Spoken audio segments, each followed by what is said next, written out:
দীর্ঘযাত্রার পর লন্ডনে প্রথম রাতে হাসপাতালে বেশ ভালো ঘুম হয়েছে বেগম খালেদা জিয়ার। রাতে হাসপাতালে বেগম জিয়ার দেখভালে নিয়োজিত ছিলেন ব্যক্তিগত চিকিৎসক ও দলের স্থায়ী কমিটির সদস্য ডাক্তার AZM জাহিদ হোসেন ও নাতনি জাইমা রহমান ছিলেন তার সাথে।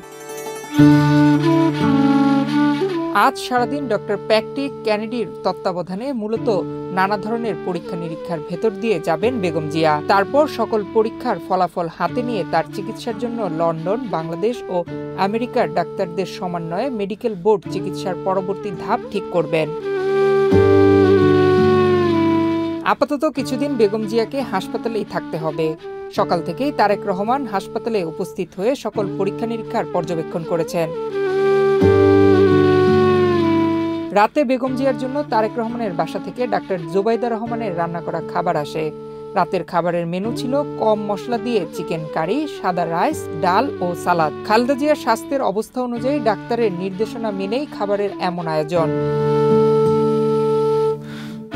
হাসপাতালের কেবিনে নিজেই বসে ছেলের বাসা থেকে রান্না করা খাবার বেগম জিয়ার রাতে খেয়েছেন বলে জানা গেছে। এদিকে খাবার প্রতিদিন তারেক রহমানের বাসা থেকে আসবে বলে জানা গেছে। খাবারের মেনু ও রান্নার সবকিছু ডাক্তার জোবাইদা ও তারেক রহমানই তদারকি করছেন। নয়ন বিশ্বাস, বাংলাদেশ প্রতিদিন।